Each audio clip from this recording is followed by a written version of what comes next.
नमस्कार मित्रों, आप सभी का स्वागत है राजस्थान के करंट अफेयर्स की क्लास में, जिसमें हम लोग बातचीत करने वाले कुछ महत्वपूर्ण विषयों पर जो आपकी परीक्षा की दृष्टि से इम्पोर्टेंट है। प्लस आज की क्लास में इसके साथ साथ पुरानी परीक्षाओं में आए हुए महत्वपूर्ण सवालों को मैंने शामिल किया है, जिसमें हाल ही में 12 फरवरी 2022 को आयोजित हुई मोटर वाहन उप निरीक्षक सीधी भर्ती परीक्षा जो आयोजित हुई उसके जीके के सवाल मैंने शामिल किए हैं। प्लस पुराने 2013 में रीट में जो सवाल, रीट का मतलब थर्ड ग्रेड के एग्जाम में जो सवाल पूछे जाते थे, उनको भी मैंने इसमें शामिल किया है। तो चलिए शुरुआत करते हैं आज की क्लास की। सबसे पहले मेरे मित्रों, टेलीग्राम लिंक यहाँ पर दिया गया है, फिर भी व्हाट्सएप पर आप मैसेज करके भी टेलीग्राम लिंक प्राप्त कर सकते हैं। तो अब बिना किसी देरी के शुरुआत कर देते हैं आज की क्लास की। यहाँ पर कुछ पंक्तियाँ आप लोगों के लिए लिखी गई है। कुछ लिख के सो, कुछ पढ़ के सो, तुम जिस जगह जागा सवेरे, उस जगह से आगे बढ़ के सो। तो मेरे मित्रों, आप सभी जिस भी चीज़ की तैयारी करें, आप हमेशा अपने आप का मूल्यांकन करिए। जिस जगह आप कल थे उससे आगे बढ़े तो आप सार्थक हैं। अगर आप वहीं बैठे रहे हैं, इसका मतलब आपने उस दिन में कुछ नहीं किया है। तो अपने आप में आप सुधार कर सकते हैं। आप अपना लेखा जोखा हमेशा करें, तो यही आपके लिए स्वास्थ्यमंद रहेगा। चलिए अब सवालों की शुरुआत कर ही देते हैं। पहला सवाल मेरे मित्रों आपकी स्क्रीन पर जो आया है, वो पूछा जा रहा है कि सरिस्का के बाद सज्जनगढ़ वन्य जीव अभ्यारण्य में आग लगने की घटना जो है वो अभी हाल ही में चर्चा में आई है। यह किस जिले में स्थित है? यानी सज्जनगढ़ वन्य जीव अभ्यारण्य जो है ये किस जिले में, आपसे सवाल यह पूछा जा रहा है। तो जरा बताने की कोशिश करिएगा कि सज्जनगढ़ वन्य जीव अभ्यारण्य किस जिले में स्थित है, जहाँ पर अभी हाल ही में जो है वो आग लगने की घटना जो है वो यहाँ के जंगल में आग लगने की घटना की वजह से ये चर्चा में है। उससे पहले सरिस्का जो अलवर का है वहाँ पर भी आग लगने की घटना लंबे समय तक चलती रही और उसके बाद उस पर काबू पाया जा सका। यह एक घटना नहीं है मेरे मित्रों, हजारों वन्य जीवों की हत्याओं का मामला है। एक तरीके से ये कह सकते हो। इसमें कोताही बरतने वाले जो लोग हैं उन पर वाकई में कानूनी कार्रवाई भी होनी चाहिए, क्योंकि ऐसे मासूम कितने जीव मारे जाते हैं इस प्रकार की घटनाओं में। तो तुरंत इस पर काबू पाया जाना जरूरी होता है। लेकिन हमारे लिए सवाल यही है कि सज्जनगढ़ वन्य जीव अभ्यारण्य जो है वो कहाँ पर स्थित है? उदयपुर में स्थित है, जहाँ पर अभी अभी इस प्रकार की घटना घटित हुई है। तो सरिस्का कहाँ पर है? तो सरिस्का आपको पता है, सरिस्का जो है वो तो है, सरिस्का वो तो है अलवर में। और सज्जनगढ़ वन्य जीव अभ्यारण्य जो वो है कहाँ पर है? उदयपुर में। उदयपुर के बारे में अगर बात की जाए तो उदयपुर झीलों की नगरी आप सब जानते हैं। झीलों की क्या है? झीलों की नगरी के नाम से ये प्रसिद्ध है। यहाँ पर विभिन्न प्रकार की प्रसिद्ध जो झीलें हैं वो कौन कौन सी है? आप लोगों ने एक नाम सुना होगा मेरे मित्रों, पिछोला झील। पिछोला झील जो है यहाँ पर प्रसिद्ध झील है। पिछोला झील के बारे में तो आप लोग सब जानते हैं। यहाँ पर जो है वो दो प्रकार के बढ़िया बढ़िया जग मंदिर और जग निवास जो है, जग मंदिर और क्या है भैया, जग निवास जो है।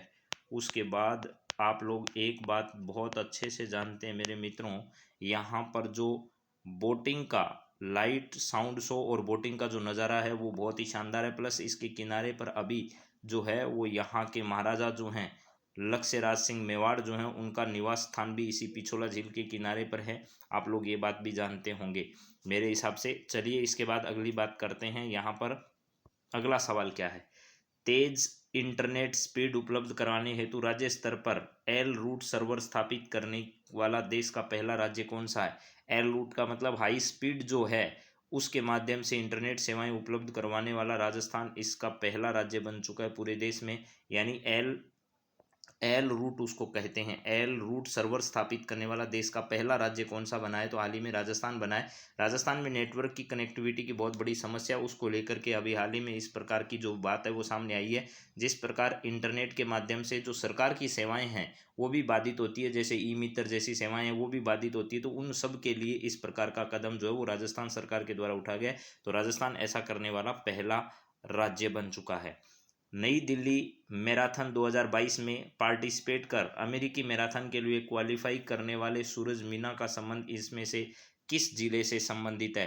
तो सूरज मीना अभी हाल ही में क्वालिफाई कर चुके हैं। न्यू दिल्ली मैराथन में भाग लेकर ये अमेरिकी मैराथन जो है उसके लिए क्वालिफाई किया है। और इनका संबंध जो है वो राजस्थान की राजधानी जयपुर से है। कहाँ से है भैया? राजधानी राजधानी जयपुर से इनका संबंध है। और यहाँ पर प्रसिद्ध शासक हुए हैं सवाई जयसिंह। सवाई जयसिंह जो है उनके द्वारा, सवाई जयसिंह के द्वारा यहाँ पर बहुत सारे काम करवाए गए, जिसमें से यहाँ की प्रसिद्ध जो है वो यहाँ की कल गणना आधारित जो लेब है, जिसमें उज्जैन मथुरा यहाँ पर स्थापित की गई। इस प्रकार की एक जो है जंतर मंतर में आप लोग इस प्रकार के नज़ारे जो हैं वो यहाँ पर देखते हैं। तो यह एकदम सही जवाब इसका कौन सा है? जयपुर है। चलिए इसके बाद बात करते हैं अगला क्या है जरा देखिएगा। प्रदेश की पहली किसान पाठशाला नाबार्ड व कृषि विश्वविद्यालय के सहयोग से कहाँ खोली जाएगी? बहुत ही शानदार सवाल है।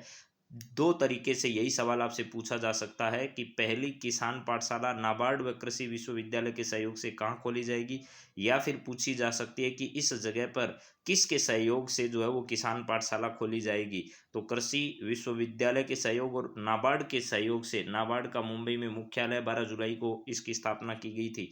तो नाबार्ड के सहयोग से कहाँ पर? फतेहपुर जो सीकर का है, कहाँ पर है भैया? फतेहपुर सीकर जो है यहाँ पर क्या की जाएगी? इस प्रकार की किसान पाठशाला जो है उसकी स्थापना की जाएगी। किसानों को खेती के बारे में संपूर्ण जानकारी इसमें प्रदान की जाएगी। तो फतेहपुर सीकर इसका सही जवाब होगा। और यहाँ पर आपके सामने जोबनेर जो लिखा है जयपुर का, यहाँ पर एग्रो 2022 नाम के एक सम्मेलन का हाल ही में आयोजन किया गया था। एग्रो 2022 नाम से एक सम्मेलन का आयोजन यहाँ पर किया गया था थोड़े दिन पहले। उसका उद्घाटन किसके द्वारा किया गया था? तो उसका उद्घाटन मुख्यमंत्री अशोक गहलोत के द्वारा किया गया था। चलिए अगला सवाल जरा देखिए क्या है। एलएपी केरल में आयोजित राष्ट्रीय क्लासिक पावर लिफ्टिंग प्रतियोगिता में 4 रजत पदक जीतने वाली नीतू चौहान का संबंध कहाँ से है? तो राजस्थान पुलिस में एसआई के पद पर तैनात है। कौन? नीतू चौहान। और इन्होंने अभी हाल ही में केरल में आयोजित क्लासिक पावर लिफ्टिंग प्रतियोगिता, जो पावर लिफ्टिंग है उससे संबंध है, खेल जरूर ध्यान रखना, उसमें कितने 4 इन्होंने रजत पदक जीते हैं। 4 रजत पदक जीतने वाली जो है वो ये राजस्थान पुलिस में क्या है? एसआई है। तो इसका सही जवाब होगा राजस्थान पुलिस से इनका संबंध है। राजस्थान पुलिस में एसआई के पद पर तैनात नीतू चौहान ने 4 रजत पदक अभी हाल ही में क्या किए हैं? जीते हैं। 4 रजत पदक जीते हैं। और इस प्रतियोगिता का आयोजन कहाँ पर किया गया? तो इस प्रतियोगिता का आयोजन केरल में किया गया और राजस्थान पुलिस से इनका क्या है? संबंध है। चलिए नेक्स्ट सवाल देखते हैं क्या है। हाल में कंचना चौधरी ने कोझिकोड केरल में आयोजित 25वीं राष्ट्रीय federation cup senior athletics championship में महिला शॉटपुट में कौन सा पदक जीता है? मेरे मित्रों, ये खेल से जुड़े हुए ज़्यादा सवाल मैं इसलिए ला रहा हूँ कि जितनी भी भर्ती परीक्षाएं आप देखकर सिलेबस देखिएगा, आपके सिलेबस का वीडियो का जो नया सिलेबस आया है उसमें हो, चाहे वो सेकंड ग्रेड का हो, सब सिलेबस में बाकायदा खेल से जुड़ी हुई खबरों पर विशेष ध्यान दिया जाता है। तो आप इनको बहुत अच्छे से कवर करिएगा। कंचना चौधरी जो है इनका संबंध राजस्थान के जो है वो पुलिस से ही है, राजस्थान पुलिस से ही है इनका। कोझिकोड में केरल में आयोजित 25वीं राष्ट्रीय फेडरेशन सीनियर एथलेटिक्स चैंपियनशिप में महिला शॉटपुट जो है उस खेल से संबंध इनका है। इसमें अभी हाल ही में इन्होंने कांस्य पदक जो है वो क्या किया है? हासिल किया है। तो इसका सही जवाब है, इन्होंने कांस्य पदक जो है वो हासिल किया। अब इसके संदर्भ में और ज़्यादा आपको पीएचडी करने की ज़रूरत नहीं है। परीक्षा की दृष्टि से जितनी इंपॉर्टेंट बातें थी वो सब इस सवाल में मैंने हाल ही में पहले ही लिख दिए। निम्न में से आपको बताना है सत्य कथन कौन सा है। सोनल सुखवाल जो है इनका संबंध किस सेल से है? मंजू बाला का संबंध किस सेल से है? तो ये दोनों महिलाएं जो है इनका संबंध किस किस से है? सोनल सुखवाल राजस्थान की है और एथलेटिक्स से इनका संबंध है। मंजू बाला हेमर थ्रू से संबंधित है। ये दोनों सवाल आपको ध्यान रखने हैं। सोनल सुखवाल एथलीट से संबंधित है और मंजू बाला हेमर थ्रू से संबंधित है। हाल ही में चर्चित खिलाड़ी रही है, इसलिए ऐसा सवाल आपसे पूछा जा सकता है। सुधा श्री क्षेत्र का संबंध किस किस जिले से है, जहां हाल ही में केंद्रीय वन एवं पर्यावरण मंत्री भूपेंद्र यादव ने दौरा किया?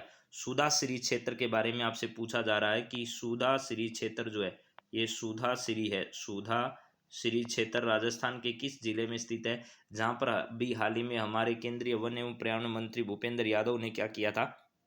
दौरा किया था। तो ये राष्ट्रीय मरु उद्यान से संबंधित है मेरे दोस्तों। राष्ट्रीय मरु उद्यान के बारे में आपको जीवाश्म पार्क के बारे में सुना होगा। जीवाश्म पार्क यहाँ पर क्या है? स्थित है। जैसलमेर और जोधपुर का जो इलाका है कौन सा है? जैसलमेर और जोधपुर। जैसलमेर और क्या है आपका? जोधपुर। जैसलमेर और जोधपुर इलाका जो है वो इसके अंतर्गत आता है। राष्ट्रीय मरु उद्यान में स्थित है। और अभी हाल ही में हमारे जो अजमेर से संबंधित है केंद्रीय वन एवं पर्यावरण मंत्री भूपेंद्र यादव जी, इन्होंने इसका क्या किया है? दौरा किया है। चलिए नेक्स्ट सवाल देखिए मित्रों क्या है। हाल ही में जोधपुर क्षेत्र में धींगा गवर जो है वो बड़ी प्रसिद्ध रही है। ये आपको पता होगा, जोधपुर की प्रसिद्ध है धींगा गवर। इसका पूजन किया गया। इसको कब मनाया जाता है यह बताइए। जोधपुर क्षेत्र में धींगा गवर जो है इसका पूजन अभी हाल ही में किया गया, तो आपको बताना है धींगा गवर जो है वो कब मनाई जाती है, यानी कब इसको आयोजित किया जाता है ये बताइए। धींगा गवर कहाँ की प्रसिद्ध है, तो एक बात तो ध्यान रखना है कि आपसे ये सवाल भी पूछा जा सकता है कि धींगा गवर कहाँ की प्रसिद्ध है। तो मारवाड़ जो क्षेत्र है, कौन सा क्षेत्र है भैया, मारवाड़ जो क्षेत्र है इसकी धींगा गवर प्रसिद्ध है, ये ध्यान रखना। वैशाख कृष्ण पक्ष की तृतीया को, या फिर वैशाख शुक्ल पक्ष की तृतीया को, या चैत्र कृष्ण पक्ष की तृतीया को, या चैत्र शुक्ल पक्ष तृतीया को। तो यहाँ वैशाख जो है आपका, इस वैशाख के कृष्ण पक्ष की तृतीया को, बहुत अच्छा सवाल है ये ध्यान रखना। धींगा गवर जो है इसका क्या किया जाता है, आयोजन किया जाता है। तो वैशाख कृष्ण पक्ष की तृतीया को इसका आयोजन किया जाता है। वैशाख कृष्ण पक्ष तृतीया को, वैशाख कृष्ण पक्ष तृतीया जो है इसको आयोजन होता है। यहाँ पर किसका आयोजन किया जाता है, वैशाख के कृष्ण पक्ष के में आयोजन होता है। वैशाख कृष्ण पक्ष तृतीया को इसका आयोजन किया जाता है। तो चलिए अगले सवाल पर बढ़ते हैं। अभी इतना ध्यान आपको रखना है कि वैशाख कृष्ण पक्ष तृतीया को किसका आयोजन होता है, तो धींगा गवर का कहाँ पर आयोजन होता है, तो मारवाड़ में इनका क्या किया जाता है, आयोजन किया जाता है। चलिए अगला सवाल देखते हैं क्या है। कॉनफेड द्वारा 10 जेलों में बंदी कैंटीन जो है वो अभी हाल ही में शुरू की गई है। इसका उद्घाटन किसने किया, राज्य में कारागार मंत्री को ने, ये भी बताइए। बंदी कैंटीन जो है वो कॉनफेड के सहयोग से किया गया। किसके सहयोग से, कॉनफेड के सहयोग से बंदी कैंटीन शुरू की गई है, जिसमें जो कारागार में रहने वाले कैदी हैं उनको 3,000 रुपये तक का सामान खरीदने की क्या रहेगी, छूट रहेगी। 3,000 रुपये तक का वो सामान इससे क्या कर सकते हैं, खरीद सकते हैं। तो अब आपको यह बताना है मेरे मित्रों कि भैया यह उद्घाटन किसके द्वारा हाल ही में किया गया और इसके कारागार मंत्री कौन है ये बताइए। तो इसका उद्घाटन तो किया गया था उदयलाल आंजना के द्वारा, जो कि हमारे सहकारिता मंत्री हैं। कौन से मंत्री हैं भैया, सहकारिता मंत्री हैं राजस्थान के। सहकारिता मंत्री केंद्र में कौन है, तो अमित शाह हैं, और राजस्थान में कौन से सहकारिता मंत्री, तो उदयलाल आंजना है, उदयलाल अंजना साहब हैं। इसके अलावा सामाजिक न्याय व अधिकारिता मंत्री टीकाराम जूली जो है इनके पास में कारागार विभाग भी है। इनके पास क्या है, कारागार विभाग जो है इन्हीं के पास है, प्लस इसके साथ साथ इनके पास सामाजिक न्याय व अधिकारिता विभाग है। सामाजिक न्याय व अधिकारिता विभाग इन्हीं के पास है। प्लस ध्यान रखना मेरे मित्रों, अलवर ग्रामीण से ये आते हैं। कहाँ से आते हैं, तो अलवर ग्रामीण जो सीट है वहाँ से विधायक है। अलवर ग्रामीण सीट जो है यहाँ से वर्तमान में क्या है, विधायक हैं। चलिए अगले सवाल की ओर बढ़ते हैं। अगला सवाल देखिए इंपॉर्टेंट कुछ खबरें मैं आपके लिए लेकर आया हूँ, उनको जरा ध्यान से पढ़िएगा। भारत के नीति आयोग द्वारा प्रतिस्पर्धा संस्थान के साथ मिलकर देश के राज्यों के लिए दूसरा निर्यात तैयारी सूचकांक 2021 जो है वो 25 मार्च 2022 को जारी किया गया। रिवीजन जो है वो आपको करा देता हूँ राजस्थान करंट अफेयर्स का साथ में। इसमें राजस्थान ने 10वां स्थान प्राप्त किया। तो सवाल क्या बनेगा जरा सुनो। नीति आयोग द्वारा प्रतिस्पर्धा संस्थान के साथ मिलकर हाल ही में निर्यात सूचकांक जो तैयार किया है, तैयारी सूचकांक 2021, उसमें राजस्थान का स्थान कौन सा है, तो आपको जवाब दे देना 11वां स्थान है। 6वें वित्त आयोग, ये 6 लिखा है, ध्यान रखना है, हो सकता है आपको ये समझ में नहीं आए तो मैं यहाँ लिख देता हूँ। 6वें वित्त आयोग के अध्यक्ष कौन है, पहला सवाल तो इम्पोर्टेंट इस बार की परीक्षा की दृष्टि से यही है, प्रद्युमन सिंह है। इन्होंने राजस्थान विश्वविद्यालय की एक त्रैमासिक पत्रिका जिसका नाम क्या, इकोनॉमिक बुलेटिन, उसका विमोचन किया। तो आपसे पूछा जा सकता है राजस्थान विश्वविद्यालय की त्रैमासिक पत्रिका इकोनॉमिक बुलेटिन का उद्घाटन किसके द्वारा किया गया, तो राजस्थान के 6वें वित्त आयोग के अध्यक्ष प्रद्युमन सिंह के द्वारा किया गया। अगला सवाल, भारतीय विज्ञान कांग्रेस द्वारा 108वें इंडियन साइंस कांग्रेस का आयोजन 3 से लेकर 7 जनवरी 2023 में कहाँ किया जाएगा, तो मोहनलाल सुखाड़िया विश्वविद्यालय उदयपुर में इसका आयोजन किया जाएगा। चलिए अगली बात है, राजस्थान ग्रामीण आजीविका विकास परिषद द्वारा राजीविका सर्स क्राफ्ट मेला 2022 कहाँ आयोजित किया गया, तो शिल्प ग्राम जयपुर में इसका आयोजन किया गया, जो कि 20 से लेकर के 29 मार्च 2022 को आयोजित किया गया था। चलिए नेक्स्ट पॉइंट देखिए मित्रों क्या है। सर्वश्रेष्ठ विधायक सम्मान समारोह 25 मार्च 2022 को राजस्थान की विधानसभा में पश्चिमी बंगाल के राज्यपाल जगदीप धनखड़ की अध्यक्षता में आयोजित किया गया था, जिसमें 2019 के सर्वश्रेष्ठ विधायक ज्ञानचंद्र पारक को मिला 2020 का संयम लोढ़ा और 2021 का सबसे इम्पोर्टेंट आपके लिए है, तो इसमें दो लोग जो हैं इनको सर्वश्रेष्ठ विधायक पुरस्कार दिया गया, एक तो बाबूलाल को और एक मंजू देवी। वर्ष 2021 का दो लोगों को सर्वश्रेष्ठ विधायक पुरस्कार बाबूलाल और प्लस इसके साथ मंजू देवी को प्रदान किया गया। चलिए नेक्स्ट पॉइंट देखिए क्या है। राजस्थान राज्य प्रदूषण नियंत्रण मंडल और आईआईटी कानपुर दोनों का सहयोग जरूर ध्यान रखना। संयुक्त तत्वावधान में जयपुर शहर में 40 अलग अलग स्थानों पर लो कॉस्ट सेंसर की स्थापना की जाएगी। नेटवर्क और मोबाइल ऐप 14 मार्च 2022 को लॉन्च कर दिया गया। इसके माध्यम से शहर में प्रदूषण के हॉटस्पॉट के बारे में जानकारी पता लगाई जाएगी। पहली बात तो राजस्थान प्रदूषण नियंत्रण मंडल ने किसके साथ मिलकर जो है लो कॉस्ट सेंसर लगाने की पहल शुरू की है, तो आईआईटी कानपुर। ये सबसे अच्छा सवाल बन सकता है, पहले भी ऐसा सवाल परीक्षा में पूछा जा चुका है अगर आपने पेपर उठाकर देखे हैं तो, कि किस संस्था के साथ राजस्थान सरकार ने इस प्रकार के समझौते किए, उन पर सवाल आ जाते हैं। इसके बाद चलिए अगला सवाल है, सीमा सुरक्षा बल यानी बीएसएफ बॉर्डर सिक्योरिटी फोर्स जो है उसकी महिला दस्तों के द्वारा एक सीमा भवानी सूर्य अभियान शुरू किया गया था, जो कि महिला सशक्तिकरण के लिए शुरू किया गया था, जो कि 13 मार्च 2022 को राजस्थान पहुंचा और राजस्थान में अमर जवान ज्योति पर पहुंचा। शुरू कब हुआ था, तो 8 मार्च को ये दिल्ली से शुरू हुआ था। कहाँ से? 8 मार्च को दिल्ली से ये रवाना हुआ था और 28 मार्च को इसका समापन कहाँ हुआ? कन्याकुमारी में हुआ। राजस्थान के कई जिलों से इसमें प्रवेश किया, जिसमें सीकर जिला है, बीकानेर है, कई है, जिसका उद्देश्य क्या था? महिला सशक्तिकरण था। तो इस प्रकार सवाल बन सकता है, सीमा भवानी सूर्य अभियान महिला सशक्तिकरण के लिए किसके द्वारा चलाया गया? तो बीएसएफ के द्वारा चलाया गया। नेक्स्ट सवाल है मेरे मित्रों आपके सामने, 15वां लिटरेचर फेस्टिवल, ये कौन सा हुआ?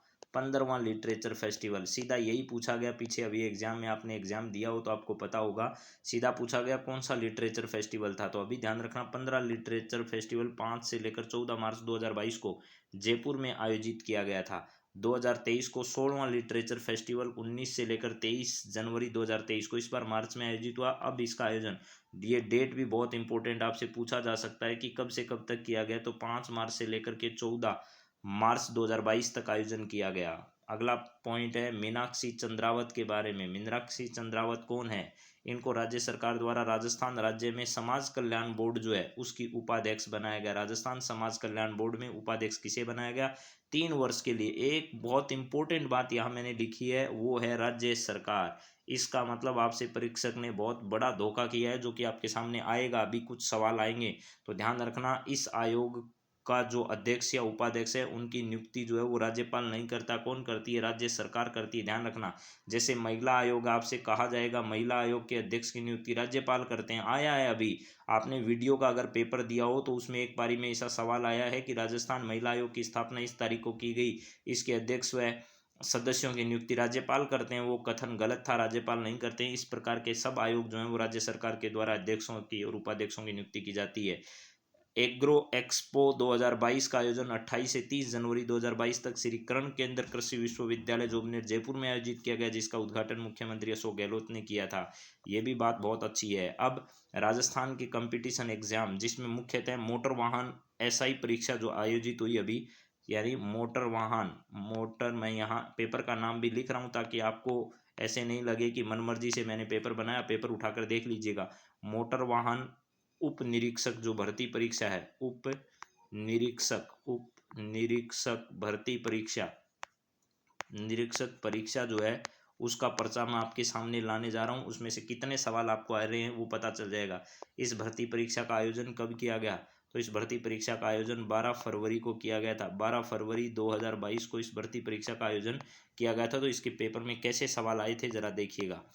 पहला सवाल आपके सामने, राजस्थान में विशेष रूप से जैसलमेर क्षेत्र में बीएसएफ द्वारा ऑपरेशन शरद हवा चलाया गया था, कब से कब तक चलाया गया था? देखिए डेट भी पूछ रहा है, ये बोर्ड है आरएसएमएसएस में बोर्ड जो है उसके द्वारा ऐसे सवाल भी पूछे जा रहे हैं। तो ये 23 से लेकर के 28 जनवरी 2022 जो है, 23 से लेकर के 28 जनवरी 2022 तक जो है वो इस शरद हवा, ऑपरेशन शरद हवा का आयोजन किया गया था बीएसएफ के द्वारा। चलिए नेक्स्ट सवाल, किन जिलों में 106 जिला परिषद सदस्यों, 568 पंचायत समिति सदस्यों, 4 जिला प्रमुखों और 30 प्रधानों उप प्रधानों के पंचायत चुनाव है? अब देखिए पंचायत तक के चुनाव भी राजस्थान में कहाँ कहाँ हो रहे हैं वो तक पूछा जा रहा है। तो ऐसे सवालों पर बहुत स्टिक नज़र आपकी रहनी चाहिए।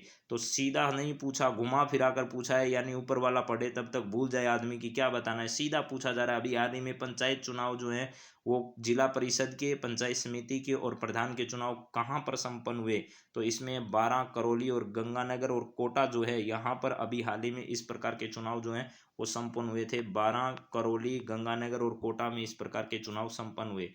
अगला सवाल, राजस्थान उच्च न्यायालय के नए मुख्य न्यायाधीश के रूप में किसे नियुक्त किया गया। तो देखिए ये सवाल अब बदल चुका है मेरे मित्रों, तो आप लोगों को ध्यान रखना है। पहले तो अकील कुरैशी थे, लेकिन अब अकील कुरैशी नहीं है। अब इस सवाल का जवाब जो है वो बदल चुका है। अब कार्यवाहक जो है, कार्यवाहक हैं, वो भी कौन है, मानवेंद्र नाथ जी, जिनके बारे में मैंने आपको पिछली क्लास के वीडियो में बता रखा है, अगर आपने देखा हो तो। ठीक है, तो ये ध्यान रखिएगा, अब कार्यवाहक है, ठीक है, स्थायी नहीं है, ये ध्यान रखना। अकील कुरैशी जो है वो क्या हो चुके हैं, सेवानिवृत्त हो चुके हैं। सेवानिवृत्त जो है वो हो चुके हैं, कौन भैया, अकील कुरैशी साहब।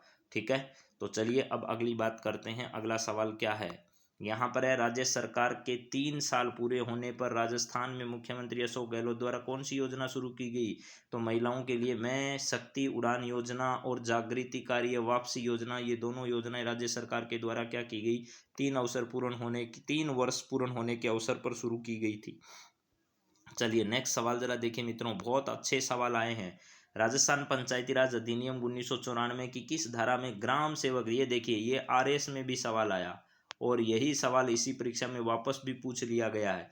तो एक ही सवाल बार बार रिपीट हो सकता है। ग्राम सेवक का नाम बदलकर ग्राम विकास अधिकारी प्रतिस्थापित करने का संशोधन किया गया था। तो इसमें जो आंसर इन्होंने माना है मेरे मित्रों, शायद आरपीएससी ने हो सकता है दूसरा माना हो, इन्होंने दूसरा माना हो, लेकिन अभी जो इन्होंने माना है वही मैं आपको आंसर बता रहा हूँ। 89 जो आंसर है वो इसका, इसने माना है कि ये राजस्थान पंचायती राज अधिनियम 1994 जो उसकी 89 धारा है उसमें जो है वो वीडियो जो नाम है वो लिख दिया है ग्राम सेवक के स्थान पर। ठीक है, वीडियो क्या कर दिया गया है, लिख दिया गया है। चलिए अगला सवाल देखते हैं क्या है। निम्नलिखित में से कौन सी राजस्थानी चित्रकला शैली चेरा पंच सीका शैली से मिलती जुलती है। यहाँ पर जो है वो इसका क्या है, चेरा पंच सीका शैली से मिलती जुलती है। राजस्थान की ऐसी चित्रकला शैली कौन सी है, चोरा पंचा सीका शैली है इसका सही नाम, चोरा पंच सीका शैली। यह जो है वो मेवाड़ शैली से मिलती जुलती है। किस शैली से, मेवाड़ शैली जो है इससे मिलती जुलती है। चलिए अगले सवाल पर बात करते हैं। हवा महल का निर्माण किसने करवाया था। तो आपको पता होगा सवाई प्रताप सिंह ने इसका निर्माण करवाया था। यानी मुकुट के समान आकृति वाला ये 5 मंजिला बहुत ही शानदार भवन जो है वो जयपुर में झांकियों को देखने के लिए राजा ने, प्रताप सिंह जी ने अपनी रानियों के लिए इसे बनवा दिया। सीकर आंदोलन की उल्लेखनीय महिला नेता कौन थी। तो सीकर आंदोलन की उल्लेखनीय महिला नेता कुछ लोग इसमें धापी दादी बताते हैं। यानी हालांकि नई जो पुस्तक आई है अभी, यानी 9वीं क्लास की जो पुस्तक है उसमें धापी दादी का उल्लेख जरूर कर रखा है, लेकिन इसका सही जवाब बोर्ड ने जो माना है वह मैं आपको बता रहा हूँ। इसमें अंजना देवी चौधरी ही इन्होंने क्या माना है, सही उत्तर माना है मेरे मित्रों। क्या सही जवाब माना है इन्होंने, तो यहाँ ध्यान रखना, सीकर आंदोलन की उल्लेखनीय योगदान किस महिला का माना है, तो किशोरी देवी का ही इन्होंने सही उत्तर माना है, धापी दादी का नहीं माना है। यानी चेतना का कार्य जो वो धापी दादी ने भी यहाँ पर किया था, इसमें कोई दो राय नहीं है, नई पुस्तक में दे रखा है, लेकिन इन्होंने सही किसको माना है, तो अंजना देवी चौधरी को ही इन्होंने सही माना है बोर्ड ने। चलिए अगला सवाल जरा देखिएगा क्या है। धौलपुर प्रजामंडल के प्रथम अध्यक्ष कौन थे। माणिक्यलाल वर्मा, विधि शंकर त्रिवेदी, कृष्णदत्त पालीवाल, मास्टर आदित्येंद्र। तो कृष्णदत्त पालीवाल जो है ये धौलपुर प्रजामंडल के प्रथम जो हैं वो क्या थे, अध्यक्ष बताए जा रहे हैं। कृष्णदत्त पालीवाल जो है वो करौली प्रजामंडल के प्रथम अध्यक्ष बताए गए।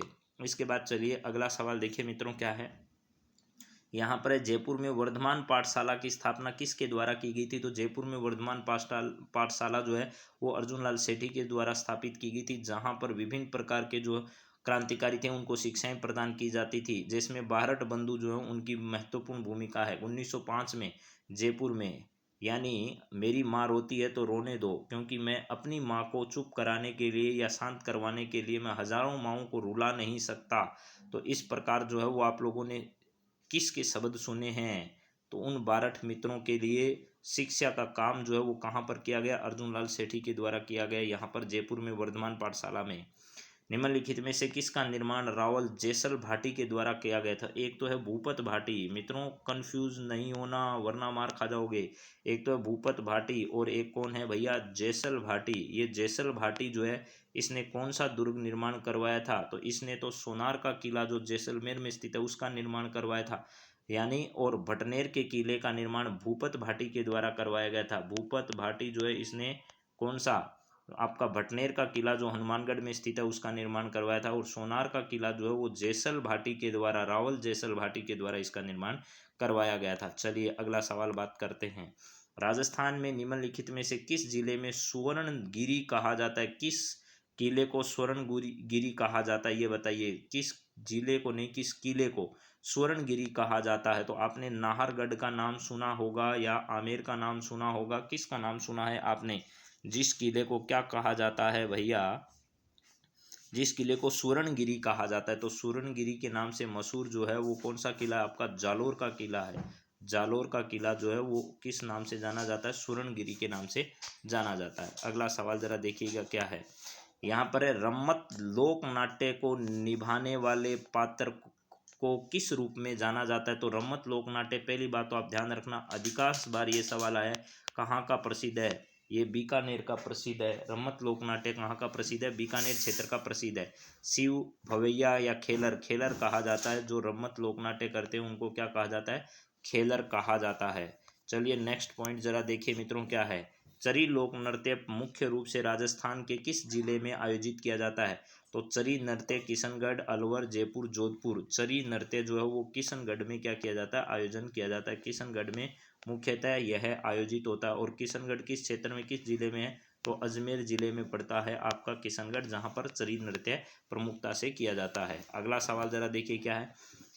राजस्थानी साहित्य में पवरा क्या है भाई? पवरा क्या बीमारी है? राजस्थान साहित्य में है बहादुरों के विशेष कार्य का वर्णन करने वाली रचना। राजस्थान में बहादुर लोग जो कोई विशेष कार्य करते हैं उनके वर्णन के लिए बनाई गई जो रचनाएं होती है उनको पवरा कहा जाता है। आपके सामने पहली बार आया होगा ये सवाल।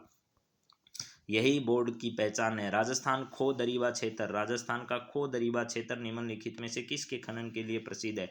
तांबे के लिए प्रसिद्ध है, सीसा, जस्ता, मैंगनीज और चांदी। तो इसका सही जवाब है तांबा जो है उसके लिए खो दरीबा क्षेत्र जो है वो आपका प्रसिद्ध है। खो दरीबा क्षेत्र किसके लिए प्रसिद्ध है? तांबे के लिए प्रसिद्ध है। अगला सवाल जरा देखिए क्या है। निम्नलिखित में से कौन सी नदी राजस्थान नहर के लिए जल का स्रोत है? राजस्थान नहर में जल का स्रोत जो है वो सतलज नदी है या फिर यमुना नदी है या कौन सी नदी है? तो इसका सही जवाब है सतलज नदी जो है वो मेरे मित्रों क्या है? इसका जल का स्रोत है। अगला सवाल जरा देखिएगा क्या है यहाँ पर। राजस्थान के मैदानों के उपजाऊ क्षेत्र को निम्नलिखित में से किस नाम से जाना जाता है? तो राजस्थान में रोही का मैदान आपने सुना होगा। रोही का मैदान ये जो है वो उपजाऊ क्षेत्र के रूप में इसे क्या किया जाता है? जाना जाता है। राजस्थान सरकार के वन्यजीव संरक्षण अधिनियम 1972 को कब अंगीकृत किया गया था? 9 दिसंबर 1972, 1 सितंबर 1973, 1 दिसंबर 1972। तो इसका सही आंसर जो मेरे मित्रों है वो है 1 सितंबर 1973। 1 सितंबर 1973 को वन्य संरक्षण अधिनियम 1972 जो है वो अंगीकृत किया गया था 1 सितंबर 1973 को। राजस्थान झामर कोटड़ा की खानें निम्नलिखित में से किस खनिज के लिए प्रसिद्ध है? राजस्थान में झामर कोटड़ा जो है वो रॉक फॉस्फेट के लिए प्रसिद्ध है। झामर कोटड़ा क्षेत्र जो है वो सबसे ज़्यादा परीक्षाओं में आज तक पूछा गया सवाल है, रॉक फॉस्फेट जो है उसके लिए प्रसिद्ध है। राजस्थान में सर्वाधिक गेहूं का उत्पादन जो वो गंगानगर जिले में किया जाता है। इसे गेहूं का कटोरा या अनाज का कटोरे के नाम से भी क्या किया जाता है? जाना जाता है। चलिए नेक्स्ट सवाल आपके सामने। 1857 के विद्रोह के समय राजस्थान की छावनियों में कितनी छावनियां थी राजस्थान में? तो राजस्थान में उस समय 6 सैनिक छावनियां हुआ करती थी, आपको पता ही होगा। चलिए नेक्स्ट सवाल आपके सामने है। स्वतंत्रता सेनानी हीरालाल शास्त्री राजस्थान के किस जिले से थे? तो हीरालाल शास्त्री राजस्थान के, हीरालाल शास्त्री राजस्थान के जयपुर से संबंधित थे। क्या ये बात आपकी सही है? राजस्थान के जो हैं वो कहाँ से संबंधित थे मेरे मित्रों? तो यहाँ पर आपको पता ही होगा कि राजस्थान में हीरालाल शास्त्री जो है वो जयपुर से संबंधित थे। चलिए नेक्स्ट सवाल पर बात करते हैं। राजस्थान का प्रथम किसान आंदोलन कौन सा था? राजस्थान में प्रथम किसान आंदोलन बिजोलिया किसान आंदोलन, सबसे लंबे समय तक चलने वाला किसान आंदोलन विजय सिंह पथिक है, रामनारायण चौधरी है, ये सब के सब जो हैं वो इस आंदोलन से जुड़े हुए थे। इसके बाद है मारवाड़ किसान आंदोलन का प्रमुख नेता जयेंद्रनाथ व्यास को माना जाता है। मारवाड़ में जनजाति का प्रजामंडल आंदोलनों में मुख्य भूमिका जयेंद्रनाथ व्यास ने निभाई थी मेरे मित्रों। मनोनीत और चयनित दोनों प्रकार के मुख्यमंत्री के रूप में काम किया था। और टीकाराम जो पहले मुख्यमंत्री थे, बाद में इनके कार्यकाल में उप मुख्यमंत्री भी राजस्थान के रहे। किस नरसंहार को राजस्थान का जलियांवाला बाग हत्याकांड कहा जाता है? निमुचना हत्याकांड जो है वो राजस्थान का जलियांवाला बाग हत्याकांड कहा जाता है। चलिए, इसके बाद राजस्थान में ये जो मैंने 26 सवाल आपको कराए मेरे मित्रों, ये उप निरीक्षक भर्ती परीक्षा में आए हुए थे। अब मैं कुछ नए सवाल जो आपके सामने अब रख रहा हूँ, ये सब सवाल जो हैं वो आपको पता होगा 3rd ग्रेड की भर्ती परीक्षा में पूछे गए हैं अब तक।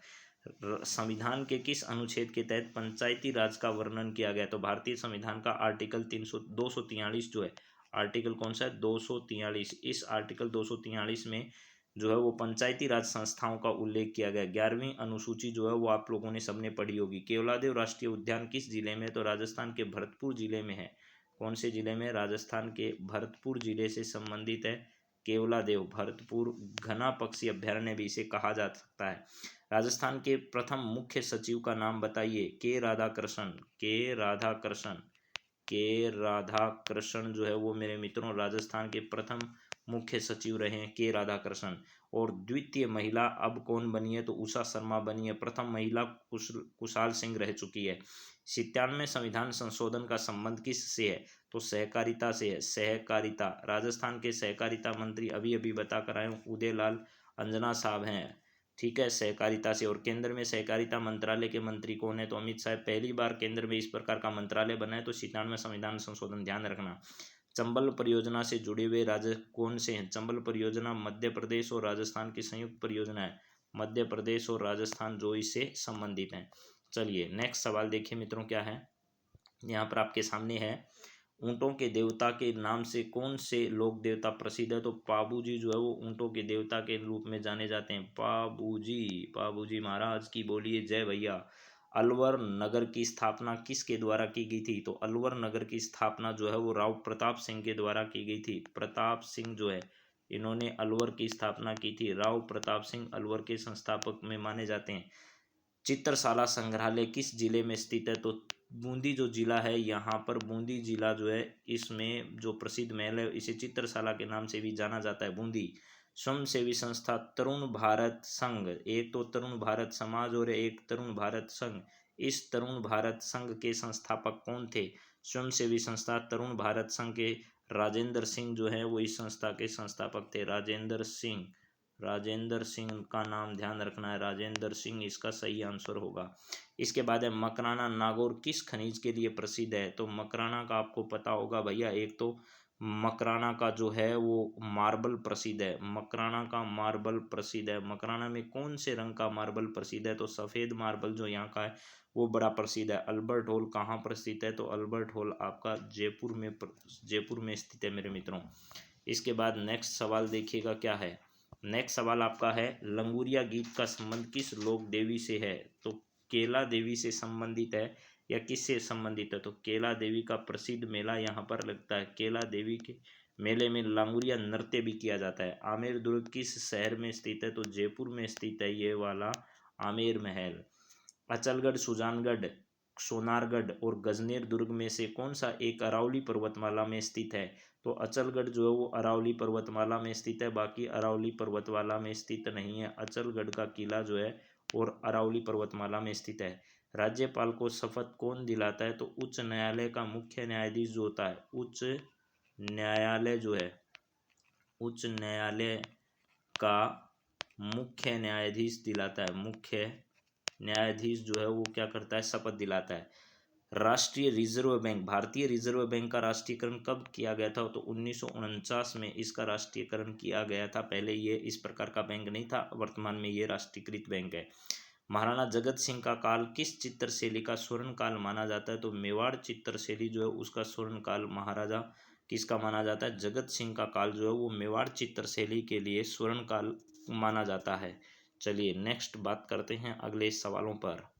अगले सवाल इसी प्रकार के मेरे मित्रों, लेक पैलेस यानी जग निवास किस जिले में स्थित है? तो अभी बताया था आपको आज की क्लास में, उदयपुर में स्थित है। ये कहाँ पर है भैया? उदयपुर में स्थित है। और पिछोला झील के किनारे पर स्थित है। किस जिले में स्थित है ये पूछे तो भी ठीक है, किस झील के किनारे पूछे ये है, किस झील में है तो पिछोला झील में, ये भी आप लोग याद कर लीजिएगा। राग मंजरी के लेखक कौन है? राग मंजरी जो है वो विठल, पुंडरीक विठल जो है उनके द्वारा रचित है। पुंडरीक विठल, पुंडरीक विठल जो है, पुंडरीक विठल, पुंडरीक विठल के द्वारा इसकी रचना की गई है। बाबा रामदेव किस संप्रदाय की स्थापना की थी? बाबा रामदेव ने कामड़िया पंथ जो है, कामड़िया पंथ चलाया था। आपको पता होगा कामड़िया पंथ किसके द्वारा चलाया गया? तो बाबा रामदेव के द्वारा, यानी इनके द्वारा कामड़िया पंथ की स्थापना की गई। पृथ्वीराज चौहान की माता का नाम, बहुत ही शानदार सवाल है मेरे मित्रों। कपूरी देवी जो है, कपूरी देवी, ये इसकी माता का नाम था। कपूरी देवी जो है पृथ्वीराज चौहान की माता का नाम था। गिलुंड किस नदी के किनारे पर स्थित है? ये सभ्यता है जो कि बनास नदी के किनारे पर स्थित है। सुदर्शनगढ़ जो है वो नाहरगढ़ के किले को कहा जाता है। नाहरगढ़ के किले का निर्माण जो है वो सवाई जयसिंह ने करवाया। उसके बाद माधव सिंह ने अपनी रानियों के लिए 9 एक जैसे महल यहाँ पर बनवाए थे। तो ये सुदर्शनगढ़ का किला जो है वो कहाँ पर स्थित है? नाहरगढ़ कहाँ पर है भैया? जयपुर में। ये नाहरगढ़ को ही सुदर्शनगढ़ के नाम से भी जाना जाता है। तो यहाँ पर मैंने बहुत सारे सवाल आज की क्लास में कवर करने की कोशिश की है और मुझे पूरी उम्मीद है कि आज की क्लास आपको बेहद पसंद आएगी। और अगर वाकई में आपको लगता है कि अच्छे सवाल थे तो आप सभी जल्द से जल्द इसका रिव्यू देने की कोशिश करें। आप सभी को ऑल द बेस्ट और आप अपनी तैयारी को और मजबूत करते रहिए। राजस्थान का रिवीजन भी मैंने साथ में कराया। राजस्थान की पुरानी परीक्षा में आए हुए सवाल मैंने कराए हैं। इससे ज़्यादा और क्या करा सकते हैं, यानी आपको 3rd ग्रेड जो है उसके आए हुए सवाल करा दिए। और उप निरीक्षक, प्रत्येक राजस्थान की हमारी जो रिवीजन की क्लास आ रही है उसमें एक पेपर पूरा आपको पूर्ववर्ती परीक्षा में जीके पर आए हुए सवालों से मिल रहा है। और आर्थिक समीक्षा के बारे में आप लोग बार बार बात कर रहे हैं तो आप चिंता मत करिए। जितना मैंने वीडियो 3-4 डाल रखे हैं उनको रिवाइज करिए। वीडियो आर्थिक समीक्षा के मैं आपको पूरे कराऊंगा पेपर से पहले पहले। और जितना मैं लेट कर रहा हूँ इसका मतलब यही है कि परीक्षा के पास मैं ज़्यादा करवाना चाह रहा हूँ ताकि आपको याद रहे, वरना अब अभी करवाएंगे तो आप भूल जाएंगे। तो इन सब चीज़ों को ध्यान में रखते हुए सब कुछ आपके लिए करवाया जा रहा है। तो आप अपने साथियों के साथ इस वीडियो को ज़्यादा से ज़्यादा शेयर करिए ताकि पता चल सके कि हाँ इस तरीके के सवाल हमारी क्लास में आ रहे हैं। तो आप सभी का बहुत बहुत धन्यवाद। जय हिंद, जय भारत।